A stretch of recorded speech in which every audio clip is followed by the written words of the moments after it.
It's been a while since we did one of these, embodying my MPC philosophy of more views means better quality. Pasta dinners are the backbone of American family life, as it is not only cheap and easy but also versatile. Today we'll take a look at the most viral quick pasta dinners on the internet and give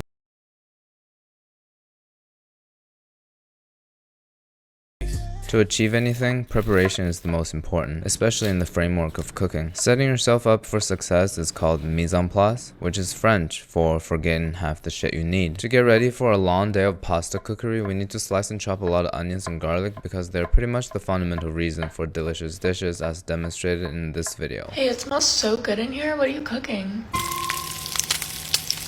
Anyways, I'm bawling my eyes out right now. We're gonna put garlics into a machine and now we're all prepared to move on. This recipe is such a trendsetter. I think we all remember the time when we would see different types of pasta baked non-stop. I think this Greek lady is the one that started it all. Because of this recipe, the grocery stores in Finland ran out of feta cheese. Wait, didn't Iceland sell out cucumbers because of Logan? Is that actually as impressive as it seems, or are Nordic countries just low on imported produce? Anyways, to make this is actually not a complete dry bake. We're cooking the pasta on the side. I'm gonna use a whole box of honey bomb tomatoes, drizzle with olive oil and salt, put a whole block of feta in the middle, put it in the oven at 350 for 30 minutes. Later, the heat should have softened the feta cheese and completely cooked through the tomatoes. We'll take a liquid fork and blend it together into a sauce. Now you can adjust the seasoning if you want. I'm gonna add some garlic, roll up basil, chop it up, add it in. Finally, cooked pasta. I'm using corkscrew. Give that a thorough mix. I just realized this is pretty much a Greek salad, pasta salad, but hot. We'll take all the components, give it a taste, and rate 1 through 10.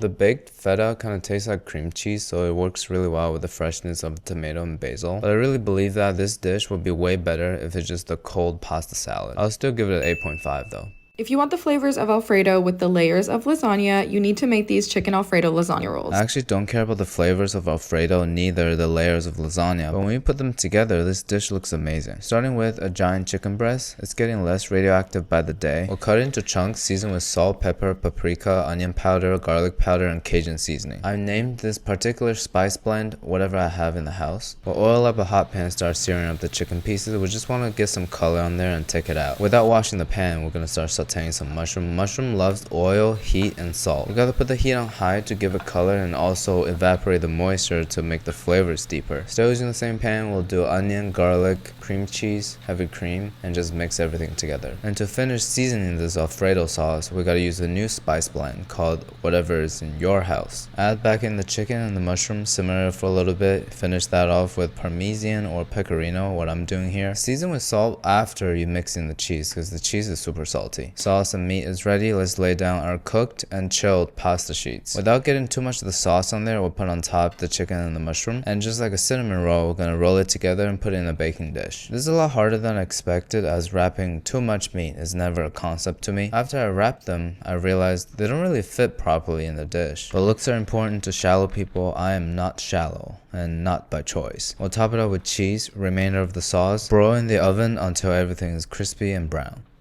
I'm a little concerned about how dry the top pieces of pasta sheet's gonna be.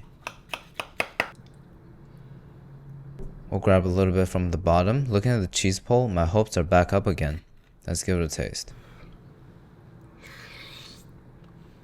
It tastes like an extra crispy, cheesy, richer Alfredo, which is not necessarily a good thing. I feel like Alfredo's already so like mouth coating enough with the sauce. We don't really need more cheese and pasta sheets layered up together, you know? But I'm not that big of a fan of Alfredo to begin with, so it's a very personal take. Most of you probably kill for Alfredo, so I'm not gonna rate it here. I have been seeing this Turkish pasta everywhere. Let's see if it lives up to the hype. I have only seen this pasta on his channel, so let's see if it lives up to his hype. And one thing I learned today is that stainless steel pans, just like my skin, gets ashy when you don't oil it up. You see, once I put some oil in it, it becomes smooth again. On the FutureCanoe channel, everybody learns about cooking and life, and today's life lesson is to moisturize your skin. You see how nice this pan is now? You can almost see my face, which is pretty ashy.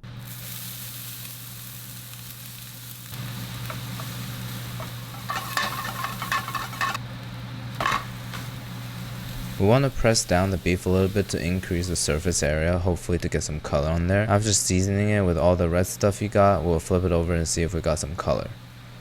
Never mind then. To go above and beyond, we'll use a little bit of the ginger garlic paste from the butter chicken video. We'll stir that in, turn off the heat, not overcooking the beef. The second component is a spiced oil on top. I'm using my never-ending duck fat, topping it off with some smoked paprika. We'll just let it melt and heat up. The third component is going to be a yogurt sauce. We're also using the yogurt from the butter chicken video. The juice of a half a lemon, some garlic, salt, mix that together and we can start piling on the pasta. On top of the cooked pasta, we'll do a massive layer of ground beef. I actually secretly added more paprika to it to make it look less gray. For refreshing, we'll do the yogurt on top, and finally pouring in the oil to complete the flavor. It actually looks really good. I wonder what you guys are gonna say about it. What's poppin'? Brand new whip, just hopped in. I got options. I can pass that like Stockton.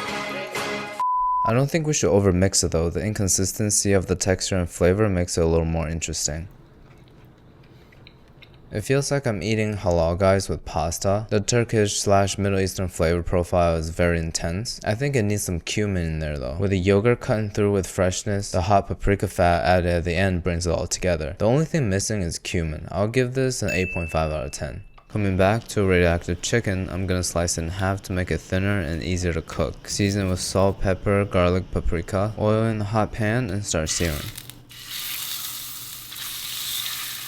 In the video it says 6 minutes. I don't know if it's on each side or just total. I feel like total would be too short and on each side would be a little too long. So I'm just gonna meet in the middle of doing 4 minutes on each side. After taking out the chicken, we'll use the moisture from the onion to release the fond that's collecting on the bottom of the pan. This is the beauty of stainless steel, you know? I guess it's not working, so we're gonna whip out the tomato sauce to catch them.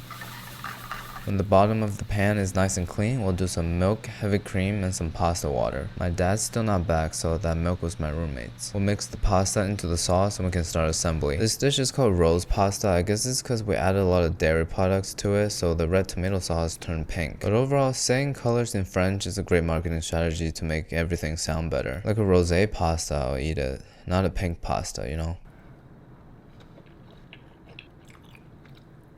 The chicken is super juicy and a little bit pink. No. A little bit rosé. With the sauce, I feel like it's just better than average. I'll give it a 6 out of 10. The next couple dishes is gonna be of this particular shape. And it's not just gonna be a vomit on sweat already mom spaghetti. These creators present it in a variety of interesting ways. Back again with this Greek lady, because everything she makes is so good. So good. Did you know you can bake uncooked spaghetti in the oven? Just toss it with olive oil, garlic, Bell pepper, onion, diced tomato, a whole can of it, a little water, marinara, a little bit of it. Cover with foil at 350 for 40 minutes. After 40, we're gonna toss the ingredients around to make it a little more even. Topping the final layer with cheese. I'm doing mozzarella and Mexican. We still have to put it back into the oven for 20 more. I guess we're trading effort and time with this one. I'm not gonna admit that I might have left it in there a little bit too long, but who doesn't like to be a crispy top? Spaghetti with crispy cheese. It's gonna be a thing. Let's give it a taste.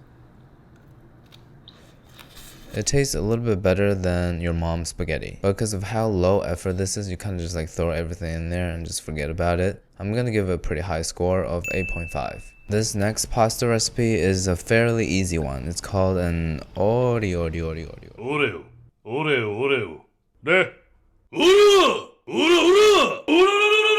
With the oil on medium heat, we'll start frying sliced garlic, chili flakes. We just want to toast them and activate the flavor. Once you can smell it, we'll add in the pasta water. Ideally, the starch from the pasta water is going to help emulsify with the olive oil so it turns into a sauce. But I think we're failing that right now. We'll add in our parsley chopped, season it with salt and pepper. Put it back on high heat just to simmer and make it more like cohesive. Topping it with a little bit of parmesan and we'll eat it straight out of the pan. Apparently that's a rule from the video.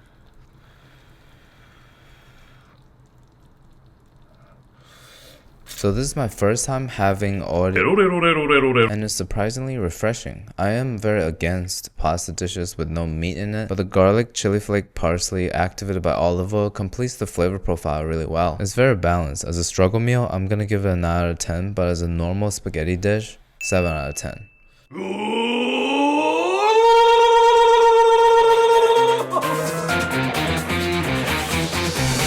This is not the same footage from the previous recipe where I'm making an assassin spaghetti. The beginning is surprisingly similar to the audio. I'm not gonna do it anymore. So toasting garlic and chili flakes, we'll turn down the heat a little bit and pour in marinara sauce. And in goes straight up raw spaghetti. So we're supposed to just leave it here, let the tomato caramelize and get a little bit burnt. That's exactly why I'm attempting this recipe, because burning things is in my repertoire. I left it on the stove for a pretty long time, so let's flip it over. It should be a little bit charred right now.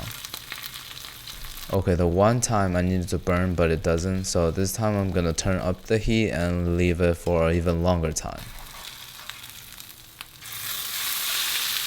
No need to be worried, I have them right where I want them. Now that we have the charred flavor, we'll add rest of the sauce and maybe even water just to cook the pasta all the way. The pasta is basically completely stewed in the sauce. It's in a rich, deep color with black bits. Is it named the assassin's pasta because it looks poisonous? And I have to be honest, this smells the worst. It's still not bad, but a little strange. Hard for me, but I guess people call it al dente or whatever. The tomato sauce after caramelizing got even sweeter, and the subtle bitterness from the burning counterbalances it really well. Maybe a little bit of pecorino will make it even better. Very pleasantly surprised. I'm gonna give this a 9 out of 10. For this next recipe, I don't even understand what he's saying, but like it's so fire. You'll see what I mean. As a master of all languages, I approve of this video. Guanciale, pecorino crosta nera, un po' di parmigiano, uova fresche, pepe macinato al momento, pasta trafilata al bronzo. As a lot of you know, I'm not that big of a fan of Italian cuisine because China, Japan makes better noodles, New York makes better pizza, so what's there to offer? But after listening to him list the ingredients, I'm totally sold. I take back what I said. I want to see how this one shakes out. Ne preleviamo una parte e la tritiamo fino a fine. La pasta passatela in padella con un po' di acqua di cottura. La cremina è assicurata.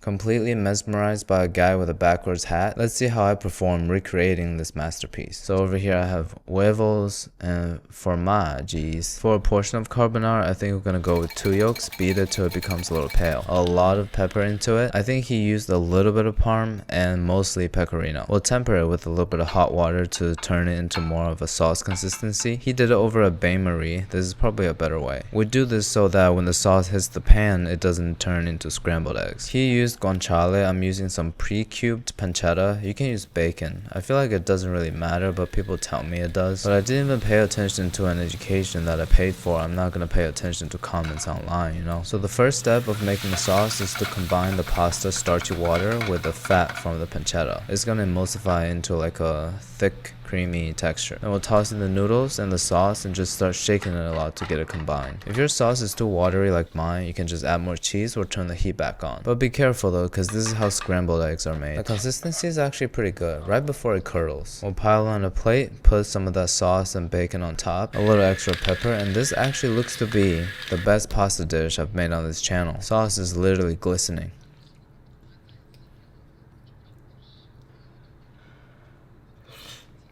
As suspected before, I think this is going to be the best dish of the day. Nothing beats simple classic dishes. My only complaint is that the sauce is starting to curdle. Tiny grains of scrambled eggs are creeping up on my tongue, so I'll give it a 8.3 out of 10. This was one of the first things I cooked for my boyfriend when we started dating, and now, 1 year later, we are married, and honestly, I think it played a huge role. I don't really need a marriage right now because I'm already virtually married to my subscribers. So let's see if her claims about this steak pasta is true. I'm starting with a really thin porterhouse. In the video, she's using such a good piece of steak, but the closest grocery store I go to barely even have steak. So this is the best cut I could get. So the standard searing on both sides for color and butter basting with thyme, garlic, rosemary, whatever you have. I only have garlic, but that doesn't matter. You see how foamy the butter is getting? That means it's at the perfect temperature. So when I flip it over, the other side should be nice, golden, brown, crispy, and beautiful.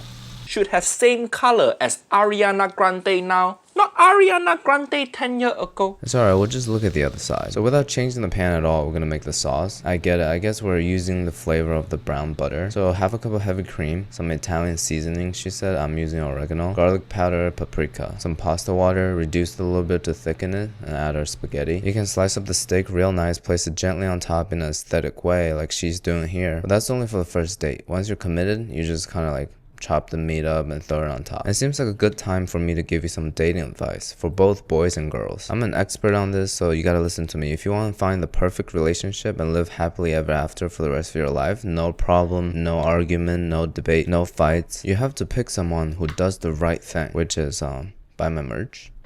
On top of the steak, we'll grate some parm and finally top it off with some parsley. I'd say it looks pretty similar to the original. Now it's time to give it a taste and see how this girl landed herself a husband. Okay, I know I messed up the steak big time, so I'm not gonna comment on that. It's my fault. But I feel like I did the pasta sauce perfectly and it's kind of awful. It tastes like I'm shoving spoons of duck fat into my mouth. You know what, let me just check something real quick on her account. Okay guys, I feel like I don't need to say it, but this dish is not the main reason her husband married her. Disregarding my major mistake on the steak, or should I say my mistake, I'm still gonna give this a 6 out of 10. This one coming up is going to be our last viral recipe. After this one, I'm going to show you my own pasta recipe. So judging by what I'm doing right now, you already know it's going to be a caramelized onion pasta. We're using white onions here because it's easier to cook and a little sweeter. Besides that, we're also going to chop up some sun-dried tomato into like a paste. Now the special variation about this recipe is that not only are we caramelizing onion, we're also caramelizing it with brown butter. So it's doubly the deep flavor. Double dark, double the fun, as I always say.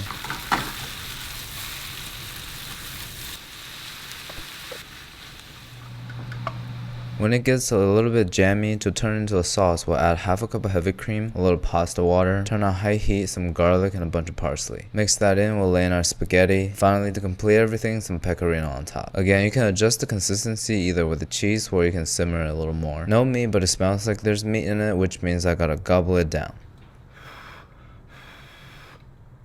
I don't think it's crazy to say, you gotta try it for yourself, but I think it tastes like Indomie, bro. With the caramelized onion, brown butter, herbs, and the seasonings from before, it really recreates the feeling of like an Indomie pack. It tastes really good, but I'm not gonna eat too much because onions make me gassy and my roommate doesn't like the silent but deadly. I'll give it an 8.5 out of 10. Last but not least is my own recipe. I've been eating this dish every single day recently for convenience and health, and this recipe is something personal that I'm sharing with you, so please take it seriously. We talked about this briefly before. The reason why you rub salt on the skin of cucumber is to remove the stipples. It improves the flavor and texture of it. With the cucumbers in a bowl, we'll add in 2 whole cans of water-based tuna. I feel like canned tuna is so underrated. The macros are insane and makes you full for hours, sometimes even a whole day. And to that mixture, we'll add in 3 tablespoons of light mayo, which is gonna be 110 calories, and a 1/3 cup of yogurt. We're using the Des yogurt from the butter chicken video again, and just a little bit of Frank's Red Hot depending on how much you like this, so I'm gonna drown it. Then we'll mix everything together. Usually I do a little bit of cream cheese, which is gonna be the hardest to make, but with yogurt, mayo, everything should come together really quickly. Then we'll add completely cold pasta. Don't add it hot because it's gonna smell really diabolical. Don't ask me how I found out. Then we'll continue the mixing, this time a little gentler because we don't want to squish it. And this is it, guys. This is what I've been eating for the past 2 weeks. Once I kill this whole bowl around 12 p.m, I'm pretty much stuffed until like 8 p.m, 9 p.m, and I eat a little snack. If you switch it to non-fat Greek yogurt, you're gonna get over 100 grams of protein. Very convenient. The only downside is that every time I eat it, my mouth smells like a fish market for 2 hours. So I'll leave you here with another piece of life advice. Always stock up on mints. Alright, thank you.